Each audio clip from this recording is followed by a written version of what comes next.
الحمد لله رب العالمين والصلاة والسلام على سيد الأنبياء والمرسلين وعلى آله الطيبين الطاهرين وأصحابه الطاهرات أمهات المؤمنين وعترته المكرمين المعظمين وأولياء ملة العارفين وعلماء أمة الراشدين المرشدين وعلينا معهم وبهم وفيهم يا أرحم الراحمين.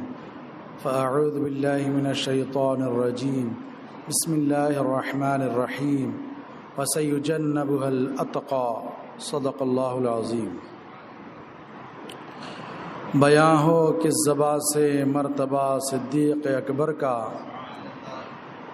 بیاں ہو کس زبان سے مرتبہ صدیق اکبر کا، ہے یار غار محبوب خدا صدیق اکبر کا.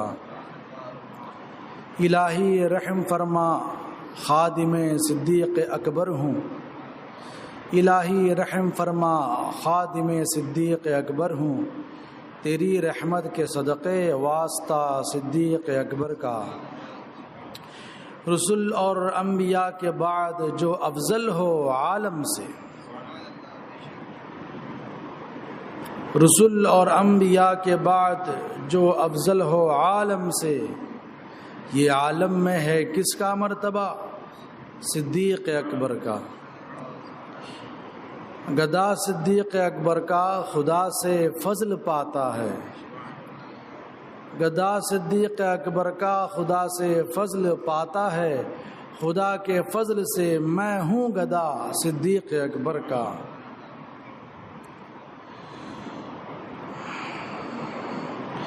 ہوئے فاروق عثمان و علی جب داخل بیعت، ہوئے فاروق عثمان و علی جب داخل بیعت، بنا فخر سلاسل سلسلہ صدیق اکبر کا. علی ہیں اس کے دشمن اور وہ دشمن علی کا ہے، علی ہیں اس کے دشمن اور وہ دشمن علی کا ہے، جو دشمن عقل کا دشمن ہوا صدیق اکبر کا. لٹایا راہ حق میں گھر کئی بار اس محبت سے کہ لٹ لٹ کر حسن گھر بن گیا صدیق اکبر کا.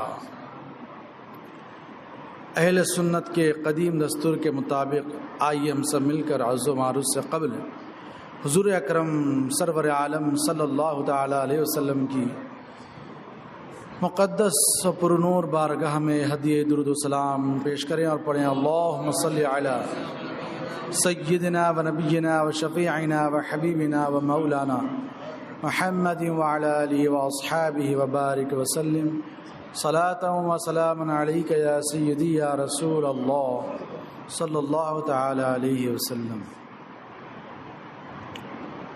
محترم بزرگوں،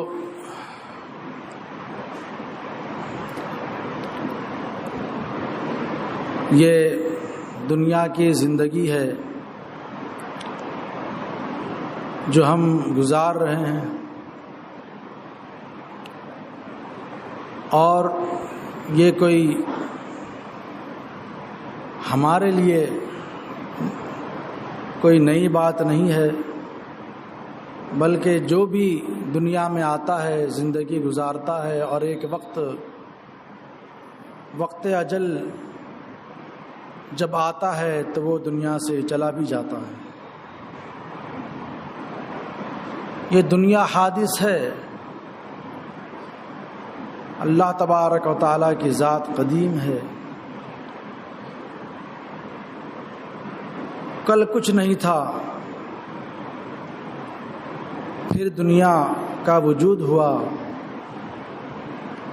اور ایک وہ وقت آئے گا کہ سب کچھ فنا ہو جائے گا. اللہ تعالیٰ اسی کو اس طرح ارشاد فرماتا ہے، کل من علیہا فان. جو کچھ ہے وہ سب فنا ہے، فانی ہے، فنا ہونے والا ہے. وَيَبْقَى وَجْهُ رَبِّكَ ذُو الْجَلَالِ وَالْإِكْرَامِ، اور تیرے رب کی ذات ہی باقی رہے گی جو جلال والی ہے، اکرام والی ہے. تو زندگی بسر کر کے لوگ چلے جاتے ہیں، دنیا کو خیر آباد کر دیتے ہیں، کوئی شر آباد کرتے ہیں، مگر اس دنیا میں رہنے کا اور جینے کا حق اسے ہی ہے جو سچے راستے پر ہے، جو سیدھے راستے پر ہے، جو راہ مستقیم پر ہے۔ اور یہ اللہ کی سب سے بڑی نعمت ہے، یہ جو سب کو حاصل نہیں ہے۔ اللہ کا سب سے بڑا احسان ہے کہ اللہ تبارک و تعالیٰ نے ہمیں مسلمان گھرانے میں پیدا فرمایا، اور ایسا گھرانہ جو سچے راستے پر ہے، یعنی اہل سنت والجماعت کا راستہ یہی سچا راستہ ہے۔ سرکار دو عالم صلی اللہ تعالی علیہ وسلم نے ایک موقع پر لکیریں کھینچی، تو ایک بالکل سیدھی لکیر کھینچی اور دوسری لکیریں اس کے دائیں بائیں کھینچی، اور صحابہ سے فرمایا کہ یہ جو سیدھا راستہ ہے یہی سچا راستہ ہے، اس کے علاوہ جتنے راستے ہیں ان سب سارے راستوں پر شیطان بیٹھا ہوا ہے۔ تو جب آدمی سچے راستے کو پا لیتا ہے، اہل سنت والجماعت سے اس کا تعلق ہو جاتا ہے، تو وہی آدمی کامیاب ہے۔ اور اللہ سے یہی دعا کرنی چاہیے کہ اللہ تبارک و تعالی ہمیں اہل سنت والجماعت کے راستے پر رکھے زندگی بھر، اور اسی راستے پر اور اسی عقیدے پر رہتے ہوئے ہماری موت آئے۔ درود شریف پڑھیں۔ اللہم صلی علی سیدنا و نبینا و شفیعنا و حبیبنا و مولانا محمد وعلی آلہ و اصحابہ و بارک وسلم، صلاۃ و سلام علیک یا سیدی یا رسول اللہ صلی اللہ تعالی علیہ وسلم۔ تو میں یہ عرض کر رہا تھا کہ دنیاوی زندگی گزارنے والے تو بہت ہیں، مگر وہ کامیاب ہے اور وہ بارگاہ الہی میں سلامتی کے ساتھ پہنچنے والا گروہ ہے جسے اہل سنت والجماعت کہا جاتا ہے۔ ہم اہل سنت والجماعت کا عقیدہ یہ ہے کہ اللہ تبارک و تعالیٰ نے اپنے بندوں کی ہدایت و رہنمائی کے لیے بہت سے نبیوں کو بھیجا، اور انہوں نے اللہ تبارک و تعالیٰ کے تمام احکامات لوگوں تک کے پہنچا دیے۔ سب سے آخر میں اللہ تبارک و تعالیٰ نے ہمارے آقا و مولا حضور اکرم محمد مصطفیٰ صلی اللہ تعالی علیہ وسلم کو خاتم النبیین بنا کر بھیجا کہ آپ کے بعد اب کوئی دوسرا نبی نہیں آ سکتا، آپ ہی پر نبوت کی مہر لگ گئی، اور آپ کے بعد قیامت تک کے کوئی نیا نبی نہیں آ سکتا۔ اور خاتم النبیین بنا کر سب سے آخر میں جس نبی کو بھیجا، ان کی یہ شان ہے کہ اللہ تبارک و تعالی اگر ان کو پیدا نہیں فرماتا تو یہ دنیا کا بھی ظہور نہیں ہوتا۔ اللہ تبارک و تعالی نے حضور اکرم صلی اللہ تعالی علیہ وسلم کو مبعوث فرمایا۔ سرکار دو عالم صلی اللہ تعالی علیہ وسلم کے دور مبارک میں جو مقدس ہستیاں حضور پر ایمان لائیں، حضور سے شرف لقاء حاصل کیا، حضور کی صحبت پائی اور ایمان ہی کے ساتھ دنیا سے چل بسے، انہی مقدس حضرات کو کہا جاتا ہے صحابہ۔ وہ ہے اصحاب نبی، جنہوں نے سرکار دو عالم صلی اللہ تعالی علیہ وسلم پر ایمان لا کر وفاداری کی۔ وہ ایسے مقدس صحابہ ہیں کہ بعد والوں میں ان کے مقام تک کوئی نہیں پہنچ سکتا۔ بڑے سے بڑا ولی، غوث، قطب، ابدال، کتنا ہی بڑا بزرگ ہو، مگر صحابہ کرام میں سے ایک ادنا صحابی کے مرتبے کو نہیں پہنچ سکتا۔ یہ ہے صحابہ کرام کی شان۔ تو صحابہ کرام میں بھی مراتب ہیں۔ صحابہ کرام میں سب سے افضل ترین صحابہ 4 ہیں، اور ان چاروں میں سب سے افضل ذات حضرت سیدنا ابو بکر صدیق رضی اللہ تعالیٰ عنہ کی ذات ہے۔ اور یہ ہمارا عقیدہ ہے کہ حضرت ابو بکر صدیق رضی اللہ تعالیٰ عنہ سارے صحابہ میں سب سے افضل ترین۔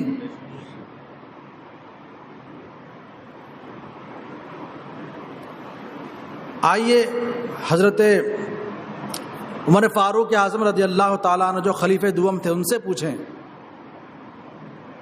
اس بارے میں۔ حضرت عمر فاروق اعظم رضی اللہ تعالیٰ عنہ فرماتے ہیں کہ نبی اکرم صلی اللہ تعالیٰ علیہ وسلم کے بعد سب سے افضل حضرت ابوبکر صدیق رضی اللہ تعالیٰ عنہ ہیں، اور اگر اس کے علاوہ کسی نے کوئی دوسری بات کری تو وہ مفتری ہے، یعنی الزام لگانے والا ہے، اور اس کی سزا وہی ہے جو الزام لگانے والے کی سزا ہے۔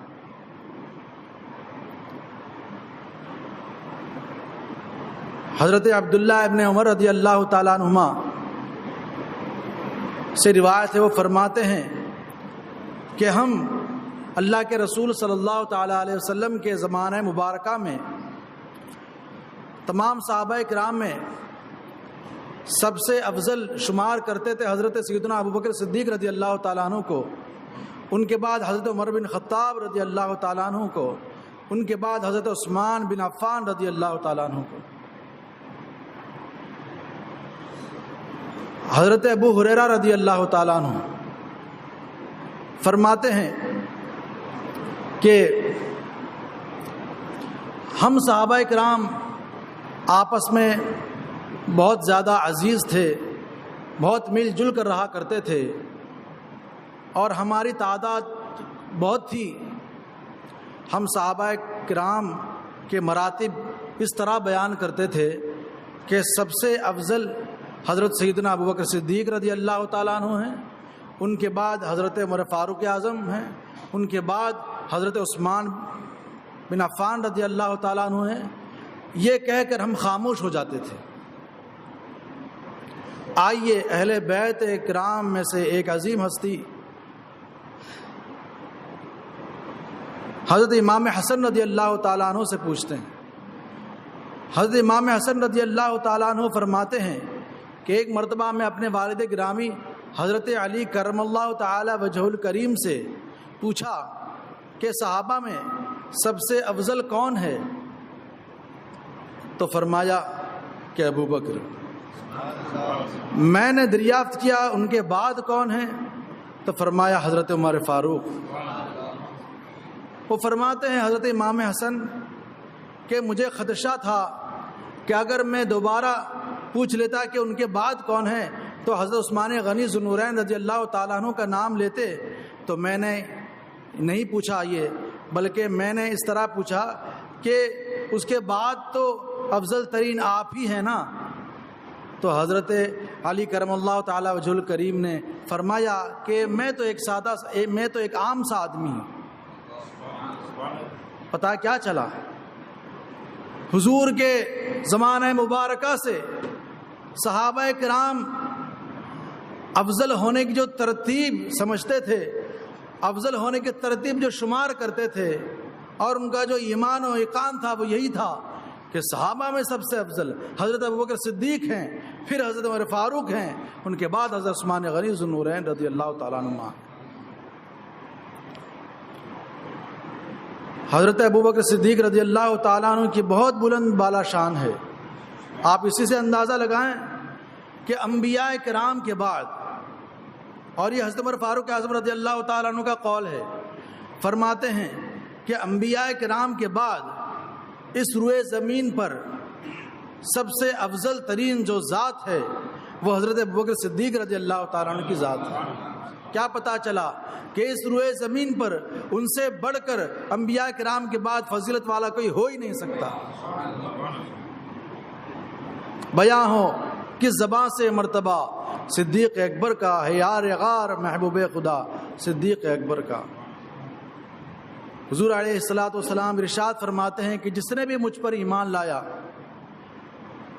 اس نے کچھ تردد محسوس کیا، ایمان لانے سے پہلے کچھ کترایا، مگر حضرت ابوبکر صدیق رضی اللہ تعالیٰ عنہ کے بارے میں فرماتے ہیں کہ ابوبکر ہیں کہ جنہوں نے ایمان لانے میں کوئی تردد نہیں کیا اور ایمان لے آئے۔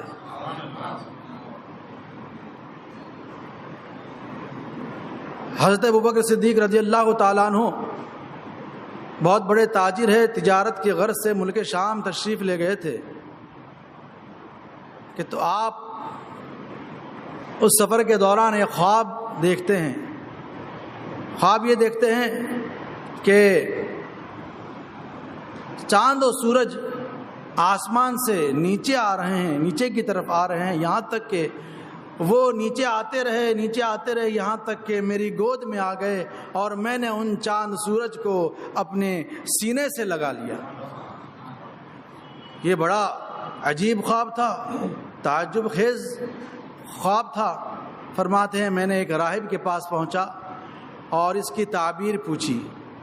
جب راہب نے یہ سنا تو حیرت زدہ رہ گیا، حیرت میں ڈوب کر پوچھنے لگا کہ تمہارا نام کیا ہے، تم کس خاندان سے ہو اور کہاں رہنے والے ہو؟ فرماتے ہیں میں نے کہا کہ میرا نام ابو بکر ہے اور میں مکہ کا رہنے والا ہوں، بنو ہاشم سے تعلق رکھتا ہوں۔ تو اس راہب نے کہا تمہیں مبارک ہو کہ نبی آخر الزمان محمد مصطفیٰ صلی اللہ تعالی علیہ وسلم تشریف لا چکے ہیں اور تم ان کے اولین وزیر ٹھہرو گے۔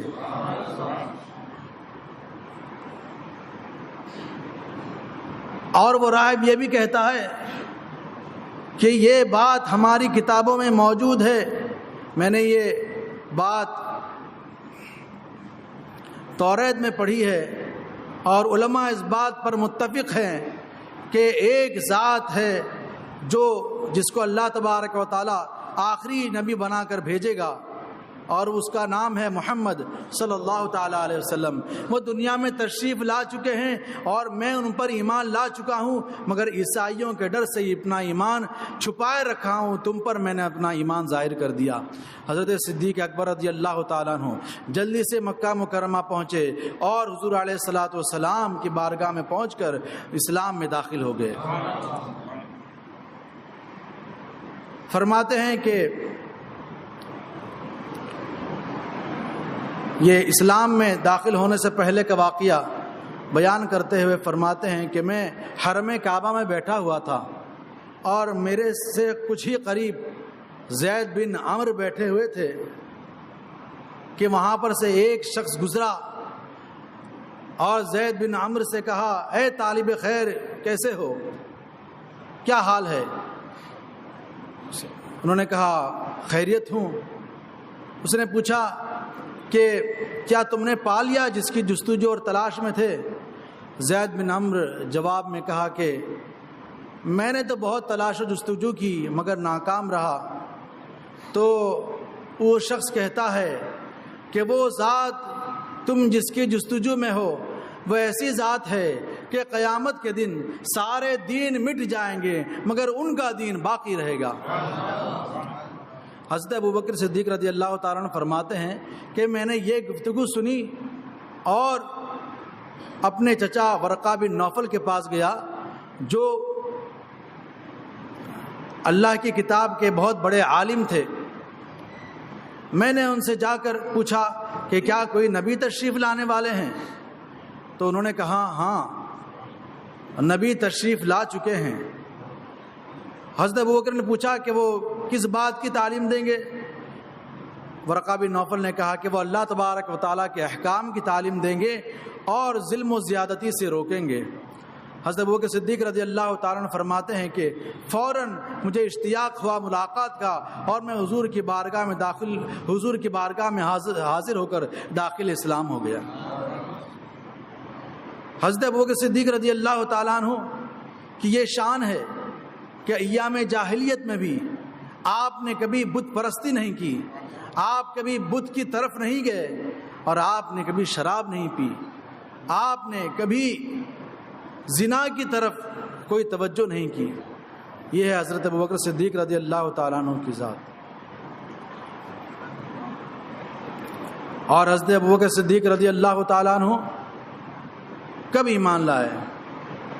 سب سے پہلے آپ نے اسلام قبول کیا۔ کس نے قبول کیا سب سے پہلے؟ اس کے اندر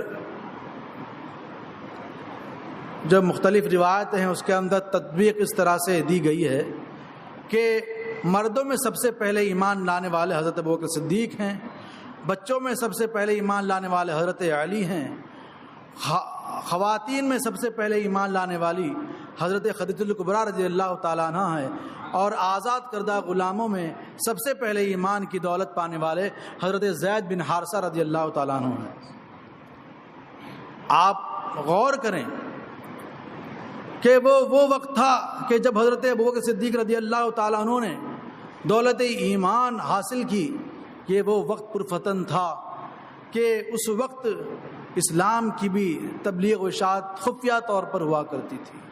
کافروں کو پتہ چلتا کہ فلاں اسلام میں داخل ہو چکا ہے، بت پرستی چھوڑ دی ہے، تو وہ مظالم ڈھاتے، بہت ہی بری طرح سے ظلم کیا کرتے تھے۔ ایسے وقت میں حضرت ابوبکر صدیق رضی اللہ تعالیٰ عنہ نے ایمان کی دولت حاصل کی۔ حضرت ابوبکر صدیق رضی اللہ تعالیٰ عنہ جب حضور علیہ الصلوۃ والسلام پر ایمان لائے تو آپ کے اول وزیر ٹھہرے، یہاں تک کہ اب بھی سرکار دو عالم صلی اللہ تعالیٰ علیہ وسلم کے ساتھ موجود ہیں، آپ ہی کے پہلو میں ہے، اور سرکار دو عالم صلی اللہ تعالیٰ علیہ وسلم کے اول وزیر ہو کر قائم قیامت تک کے لوگوں کے لیے ان کے بارے میں یہ عقیدہ ہو گیا کہ حضرت ابوبکر صدیق رضی اللہ تعالیٰ عنہ حضور علیہ الصلوۃ والسلام کے بعد سب سے زیادہ فضل و کرامت والی شان رکھتے ہیں۔ حضرت ابوبکر صدیق رضی اللہ تعالیٰ عنہ کو اللہ تبارک و تعالیٰ نے یہ عظیم مرتبہ عطا فرمایا، اس کے باوجود آپ کی عاجزی و انکساری بے مثال تھی۔ عاجزی و انکساری ایسی مثالی تھی کہ قیامت تک کہ اگر آپ کی انکساری اور عاجزی و تواضع کے واقعات سنتے ہیں تو ہم یہ کہہ اٹھتے ہیں کہ یہ تواضع و انکساری آپ ہی کا حصہ تھا۔ حضرت انیسہ رضی اللہ تعالیٰ عنہ فرماتی ہیں کہ ہم حضرت ابوبکر صدیق رضی اللہ تعالیٰ عنہ کے منصب خلافت پر فائز ہونے کے 2 سال اور 2 سال پہلے اور خلافت پر مامور ہونے کے 1 سال بعد تک ہم ان کے پڑوسی رہے۔ ہم دیکھتے تھے کہ چھوٹی چھوٹی بچیاں بکریاں لے کر حضرت ابوبکر صدیق رضی اللہ تعالیٰ عنہ کے پاس جاتی تھیں اور دودھ دوہنے کہتی تھیں ان کا۔ حضرت ابوبکر صدیق رضی اللہ تعالیٰ عنہ ان بچیوں پر شفقت کرتے اور ان کے کہنے کے مطابق بکریوں کا دودھ دو کر ان کو دیا کرتے تھے۔ حضرت محمد بن سعد فرماتے ہیں کہ حضرت ابوبکر صدیق رضی اللہ تعالیٰ عنہ اپنے دور خلافت میں بھی اس طرح شفقت فرمایا کرتے تھے بچیوں سے کہ ایک مرتبہ ایک چھوٹی سی بچی حضرت ابوبکر صدیق رضی اللہ تعالیٰ عنہ کی بارگاہ میں پہنچی اور کہنے لگی کہ حضور والا آپ تو ابھی خلیفۃ المسلمین بن چکے ہیں، تو کیا آپ ابھی ہماری بکریوں کا دودھ نہیں دوہیں گے؟ حضرت ابوبکر صدیق رضی اللہ تعالیٰ عنہ نے فرمایا کیوں نہیں؟ فرمایا کہ خدا کی قسم میرا رویہ ایسا ہی رہے گا جیسا پہلے تھا، تم کوئی تبدیلی مجھے نہیں دیکھو گے، میرے رویے میں تم کوئی تبدیلی نہیں دیکھو گے، یہ فرمایا۔ اور آپ اسی طرح سے جس طرح خلافت سے پہلے آپ بچیوں کی شفقت اور بچیوں کی بات رکھتے ہوئے ان بچیوں کی بکریوں کے لانے پر دودھ دھوا کرتے تھے، اسی طرح دودھ دھوا کرتے تھے۔ حضرت عمر فاروق اعظم رضی اللہ تعالیٰ عنہ مدینہ منورہ کی ایک بوڑھی نابینا عورت کے گھر جا کر اس کے ضروری کام کیا کرتے تھے اور پانی بھر کر لا کر رکھتے تھے، اس طرح سے ضروری کام کیا کرتے تھے۔ فرماتے ہیں کہ ایک مرتبہ میں پہنچا تو دیکھتا ہوں کہ اس بوڑھیا نابینا عورت کے سارے کام ہو چکے ہیں، پانی بھی بھر کر کسی نے رکھ دیا ہے۔ مجھے تعجب ہوا کہ یہ کون ہے، یہ کون ہے جو مجھ سے پہلے یہ نیکی کا کام کر کے چلا گیا؟ تو میں دوسرے دن کچھ پہلے آیا تو دوسرے دن بھی وہی صورت دیکھی کہ اس نابینا بوڑھیا عورت کے سارے کام کاج کسی نے کر دیے تھے ضروری، اور پانی بھی لا کر رکھ دیا تھا۔ فرماتے ہیں کہ میں تیسرے دن ہی میں جا کر وہاں پر چھپ گیا کہ دیکھوں گے کون ہے جو نیکیوں میں مجھ سے سبقت لے جا رہا ہے، نیکیوں میں مجھ سے آگے بڑھنے والی یہ ہستی ہے کون؟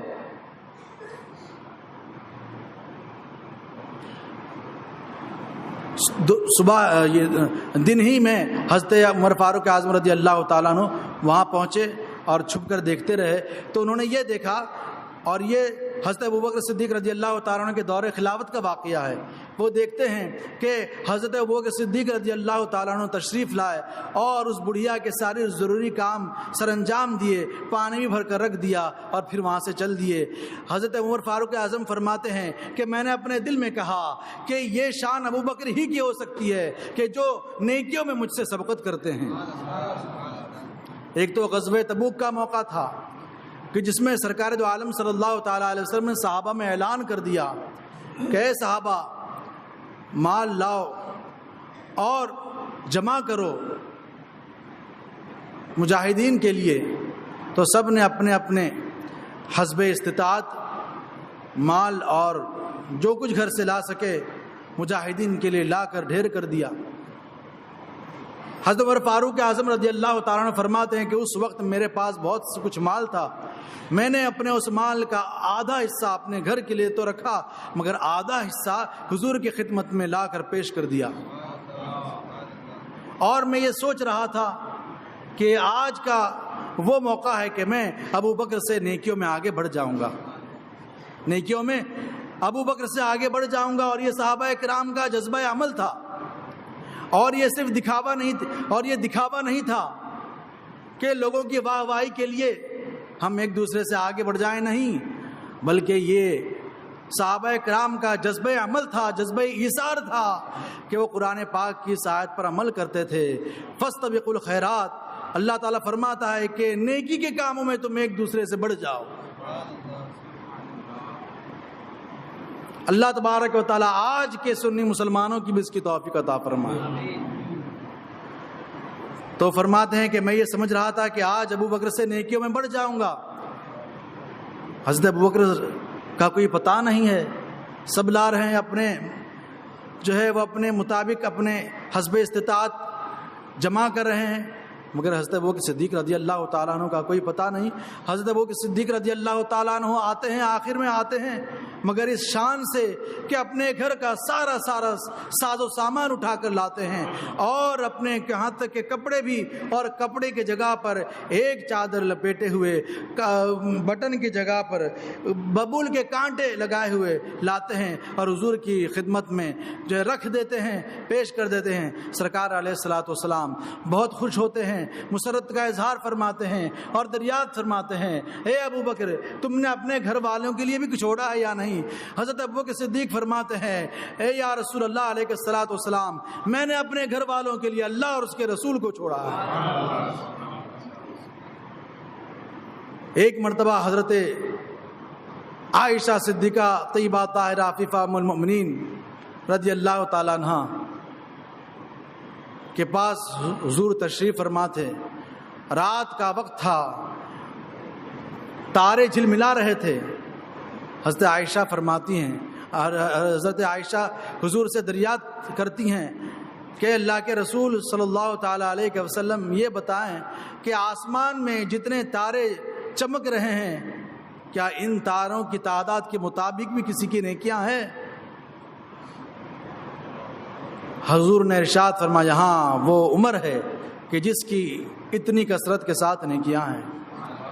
حضرت عائشہ صدیقہ رضی اللہ تعالیٰ عنہ کا یہ خیال تھا کہ حضور حضرت ابوبکر صدیق رضی اللہ تعالیٰ عنہ کا نام لیں گے، مگر حضور نے حضرت عمر کا نام لیا. تو حضرت عائشہ دریافت کرتی ہیں حضور پھر میرے والد ماجد ابوبکر کی نیکیوں کا کیا ہوا، کہاں گئی ان کی نیکیاں؟ تو حضور ارشاد فرماتے ہیں اے عائشہ عمر کی ساری نیکیاں ابو بکر کی ایک نیکی کے برابر ہے. یہ ہے مقام حضرت سیدنا ابو بکر صدیق رضی اللہ تعالیٰ عنہ کا.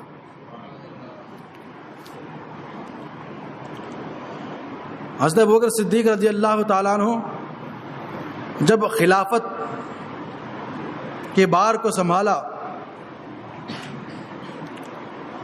تو اس وقت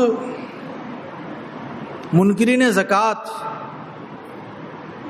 کا زور پکڑ لیا تھا.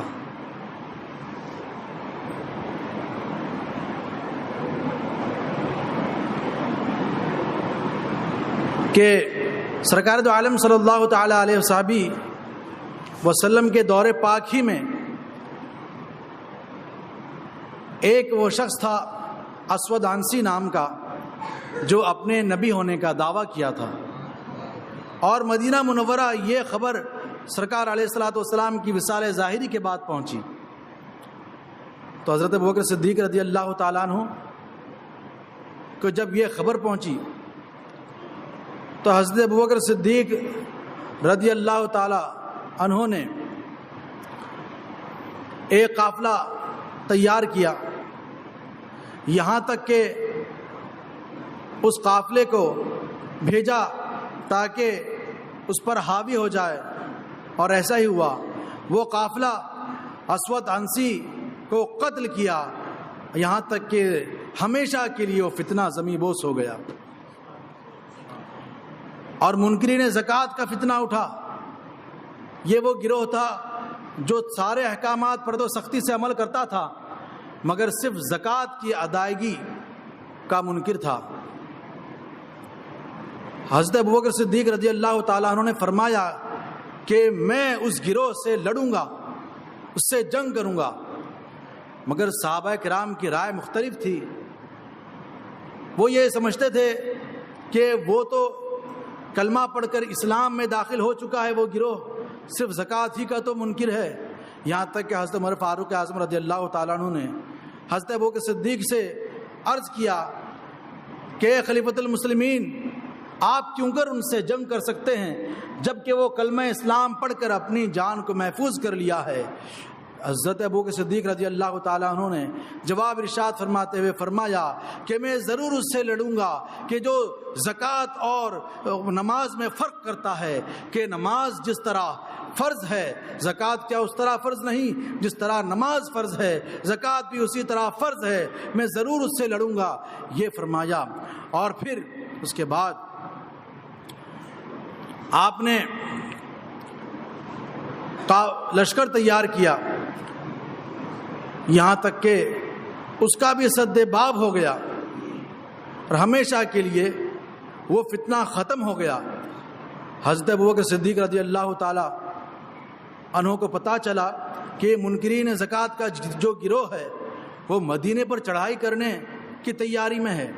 حضرت ابوبکر صدیق رضی اللہ تعالی عنہ نے جلدی سے ایک لشکر ترتیب دیا اور اس کو روانہ کیا. وہ قافلہ صبح صادق کے وقت وہ قافلہ وہاں پر پہنچ گیا جہاں یہ رہتے تھے. بڑے ہی آرام سے خواب خرگوش کے مزے لے رہے تھے، سو رہے تھے۔ مسلمانوں نے دیکھا کہ یہ تو بڑے آرام اور چین کی نیند لے رہے ہیں، ان پر حاوی ہو گئے اور ان پر تلوار سے وار کیا اور ان کے جسموں پر تلوار جو ہے وہ گھسا دی۔ سب گھبرا کر اٹھے اور جنگ جو چھڑی، دوپہر تک کے جنگ چھڑی، یہاں تک کہ ان کو شکست فاش ہوئی۔ جو لوگ باقی بچ گئے تھے میدان چھوڑ کر بھاگ گئے۔ حضرت ابوبکر صدیق رضی اللہ تعالیٰ عنہ نے ان کا تعاقب کیا، یہاں تک کہ نتیجہ یہ نکلا کہ وہ لوگ جو کل تک کے زکوٰۃ کی ادائیگی کے منکر تھے، زکوٰۃ دینے سے انکار کر رہے تھے، وہی مدینہ منورہ پہنچے اور دارالخلافت میں اپنے مال کی زکوٰۃ لے کر پیش کر دیے۔ حضرت ابوبکر صدیق رضی اللہ تعالیٰ عنہ کی ایک اور ہم پر عظیم نعمت یہ بھی ہے اور اتنا بڑا احسان یہ بھی ہے کہ حضرت ابوبکر صدیق رضی اللہ تعالیٰ عنہ نے اپنے دور خلافت میں قرآن کریم کو ایک جگہ جمع کر دیا۔ چونکہ سرکار دو عالم صلی اللہ تعالیٰ علیہ وسلم کی وصال ظاہری کے بعد حضرت ابوبکر صدیق رضی اللہ تعالیٰ عنہ کی خلافت میں اور بعد بھی یہ جنگوں کا سلسلہ جاری تھا، اسلام کی فتح پر فتح ہوتی جا رہی تھی۔ تو پھر حضرت ابوبکر صدیق رضی اللہ تعالیٰ عنہ نے دیکھا کہ صحابہ کرام شہید ہوتے جا رہے ہیں، یہاں تک کہ جنگ یمامہ میں بہت سے وہ صحابہ جو قرآن کے حافظ تھے وہ شہید ہو گئے۔ حضرت عمر فاروق اعظم رضی اللہ تعالیٰ عنہ کو یہ خدشہ تھا کہ کہیں ایسا نہ ہو کہ یہ حفاظ قرآن جو ہیں یہ اپنے سینوں میں قرآن لے کر چلے جائیں۔ تو حضرت ابوبکر صدیق رضی اللہ تعالیٰ عنہ کی بارگاہ میں پہنچے اور یہ مشورہ دیا کہ حضور کیوں نہ ایسا کیا جائے کہ قرآن پاک جہاں جہاں موجود ہے، جہاں جہاں لکھے ہوئے پتے پر یا اونٹ کے کوہان وغیرہ پر جہاں جہاں بھی قرآن الگ الگ متفرق طور پر ہے ہم اس کو جمع کر دیں، کیونکہ ہم دیکھتے ہیں کہ بہت سے حافظ شہید ہو رہے ہیں، تو کہیں ایسا نہ ہو کہ یہ قرآن جو ہے وہ اپنے سینوں میں لے کر جائیں۔ تو انہوں نے یہ مشورہ دیا کہ ایک جا کر لیا جائے۔ حضرت ابوبکر صدیق رضی اللہ تعالیٰ عنہ نے فرمایا کہ ہم وہ کام کیسے کر سکتے ہیں جو اللہ کے رسول صلی اللہ تعالیٰ علیہ وسلم نے نہیں کیا۔ بحث و مباحثہ ہوتا رہا، یہاں تک کہ حضرت عمر فاروق اعظم رضی اللہ تعالیٰ عنہ فرماتے ہیں کہ اللہ تبارک و تعالیٰ نے حضرت ابوبکر صدیق رضی اللہ تعالیٰ عنہ کے دل کو کھول دیا اور وہ اس بات پر راضی ہوئے، اور پھر حضرت زید رضی اللہ تعالیٰ عنہ کو مدعو کیا، بلایا اور فرمایا کہ سنو، تم نوجوان ہو اور کاتب وحی رہ چکے ہو اور عقل و فہم میں تم ایک شان رکھتے ہو، لہٰذا جد و جہد کرو، کوشش کرو اور قرآن پاک جہاں جہاں موجود ہے لکھا ہوا وہ سب کو ایک جگہ کر لو۔ یہ سن کر حضرت زید نے فرمایا کہ حضور اگر پہاڑ کو ایک جگہ سے دوسری جگہ منتقل کرنے کا مجھے حکم دے دیا جاتا تو یہ اس بات سے آسان ہوتا کہ میں قرآن پاک کو جمع کروں، اور انہوں نے بھی یہی کہا کہ میں وہ کام کیسے کروں جو اللہ کے رسول صلی اللہ تعالیٰ علیہ وسلم نے نہیں کیا۔ انہیں بھی سمجھایا گیا تو حضرت عمر فاروق اعظم رضی اللہ تعالیٰ عنہ فرماتے ہیں کہ اللہ نے ان کے بھی دل کو کھول دیا اور اس بات پر راضی ہوئے، اور پھر جو قرآن پاک کھجور کی پتوں پر لکھا ہوا تھا، جو پتھر کے ٹکڑوں پر لکھا ہوا تھا، جو چمڑوں پر لکھا ہوا تھا، جہاں جہاں بھی لکھا ہوا تھا سب کو ایک جا کر لیا گیا۔ اس طرح سے قرآن پاک ایک جگہ جمع ہو گیا۔ یہ حضرت ابوبکر صدیق رضی اللہ تعالیٰ عنہ کا ہم پر احسان عظیم ہے۔ اب ان رافضیوں کا عقیدہ دیکھیں کہ کہاں حضرت ابوبکر صدیق رضی اللہ تعالیٰ عنہ کی یہ شان ہے کہ انہوں نے اپنے دور خلافت میں اس بات کو اہمیت دی اور قرآن پاک کو مشکلوں کے ساتھ جہاں جہاں بھی تھا وہ سب ایک جگہ جمع کر لیا گیا. ایک آیت بھی کوئی ایسی نہ رہی جو کہیں چھپ گئی ہو یا جو ہے وہ کہیں مٹ گئی ہو. ایسا نہیں ہوا. حضرت ابوبکر صدیق رضی اللہ تعالیٰ عنہ نے قرآن جمع کرنے کو اہم جانا اور اس کا حکم دیتے ہوئے یہ حکم دے کر ایک جگہ قرآن عظیم کر لیا. اور کہاں یہ رافضی جھوٹے ہیں جو حضرت صدیق اکبر پر تہمت لگاتے ہیں اور کہتے ہیں کہ یہ خلفائے ثلاثہ جنہوں نے قرآن کا ایک بڑا حصہ جو ہے انہوں نے چھپا لیا وغیرہ. معاذ اللہ رب العالمین. حضرت ابوبکر صدیق رضی اللہ تعالیٰ عنہ خلیفہ اول ہیں. یہ اپنا ایمان رکھیے. حضرت ابوبکر صدیق رضی اللہ تعالیٰ عنہ کا ایک واقعہ نقل کر کے رخصت ہوں گا. سرکار دو عالم صلی اللہ تعالیٰ علیہ وسلم نے حضرت صدیق اکبر کو ایک انگوٹھی دیا، ایک انگوٹھی عطا فرمائی تاکہ اس پر لا الہ الا اللہ درج کرا لیں. حضرت ابوبکر صدیق رضی اللہ تعالیٰ عنہ بازار گئے اور نقش کرایا تو لا الہ الا اللہ کے ساتھ محمد الرسول اللہ بھی بڑھا دیا صلی اللہ تعالیٰ علیہ وسلم نے. یہ پورا کلمہ طیبہ نقش کرایا اور حضور کی خدمت میں پیش کر دیا. مگر سرکار علیہ الصلاۃ والسلام نے جب اس انگوٹھی کو دیکھتے ہیں، اس کا مشاہدہ کرتے ہیں تو اس پر حضرت صدیق اکبر کا بھی نام درج ہے. وہ دریافت کرتے ہیں حضرت ابوبکر صدیق سے کہ ابوبکر، میں نے تو صرف لا الہ الا اللہ کہنے کا تمہیں حکم دیا تھا، تم نے میرا بھی نام لکھوا دیا، تم نے میرا بھی نام نقش کروا دیا اور ساتھ ہی میں اپنا بھی. حضرت ابوبکر صدیق فرماتے ہیں کہ یا رسول اللہ علیہ الصلوۃ والسلام، میں نے تو آپ کے نام کے ساتھ، میں نے تو اللہ کے نام کے ساتھ صرف آپ کا نام نقش کروایا اور مجھے یہ گوارا نہ ہوا کہ آپ کا نام اللہ کے نام سے جدا ہو، اور میں نے اللہ کے نام کے ساتھ آپ کا نام نقش کروایا مگر میں نے اپنا نام نقش نہیں کروایا. یہاں تک تو میں نے بھی دیکھا تھا یہاں پہنچنے تک کہ لا الہ الا اللہ محمد رسول اللہ لکھا ہوا تھا صلی اللہ تعالیٰ علیہ وسلم، مگر میرا نام تو نہیں تھا.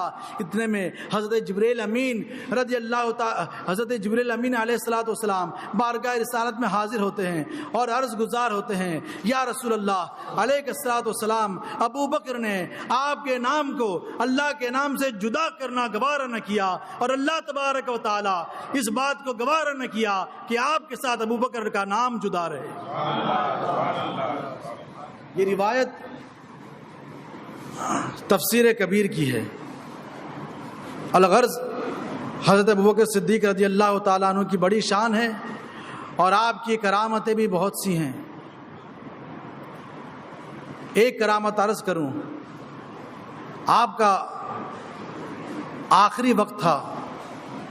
حضرت ابوبکر صدیق رضی اللہ تعالیٰ عنہ نے ام المؤمنین حضرت عائشہ صدیقہ طیبہ طاہرہ رضی اللہ تعالیٰ عنہ کو مدعو کیا، بلایا اور فرمایا، اے میری بیٹی عائشہ، آج تک جو مال میرا تھا وہ آج وارثوں کا ہو گیا. تم اپنے دونوں بھائی عبد الرحمن اور محمد کو اور اپنی بہن، دونوں بہنوں کو قرآن کے حکم کے مطابق تقسیم کر دینا اور اپنا اپنا حصہ لے لینا. حضرت عائشہ صدیقہ رضی اللہ تعالیٰ عنہ عرض کرتی ہیں کہ حضور، میرے دو بھائی تو ہیں مگر بہن تو ایک ہی ہے. بہن تو ایک ہی ہے، دوسری بہن کون سی؟ حضرت ابوبکر صدیق رضی اللہ تعالیٰ عنہ فرماتے ہیں کہ میری زوجہ بنت خارجہ حمل سے ہے، حاملہ ہے اور اس کے شکم میں بیٹی ہے، وہ تمہاری بہن ہے. شرح زرقانی میں اس کے تحت لکھا ہوا ہے کہ ایسا ہی ہوا کہ حضرت بنت خارجہ کو بیٹی پیدا ہوئی اور اس کا نام ام کلثوم رکھا گیا. تو حضرت ابوبکر صدیق رضی اللہ تعالیٰ عنہ کی یہ شان ہے کہ اللہ تبارک و تعالیٰ نے آپ کو اتقا کے لقب سے ملقب فرمایا وَسَيُجَنَّبُهَا الْأَتْقَى، اور ان قریب آپ اس سے بہت دور رکھے جائیں گے، جو سب سے بڑے پرہیزگار ہیں۔ جس کو اللہ تبارک و تعالیٰ نے سب سے بڑا پرہیزگار فرمایا وہی تو ہیں جو حضرت ابوبکر صدیق ہیں، نہ کہ حضرت علی۔ حضرت ابوبکر صدیق رضی اللہ تعالیٰ عنہ کے بارے میں ہمارا یہ عقیدہ ہے، اور اسی عقیدے پر قائم رہیں اور دعا کرتے ہیں کہ اللہ تبارک و تعالیٰ اسی عقیدے پر ہمیں قائم و دائم رکھے، اور ہمیں اہل سنت و جماعت پر ہی قائم و دائم رکھے، اسلام و سنت پر زندہ رکھے، اسی پر موت عطا فرمائے۔ سبحانک اللہم و بحمدک لا الہ الا انت استغفرک و اتوب الیک برحمتک یا ارحم الراحمین۔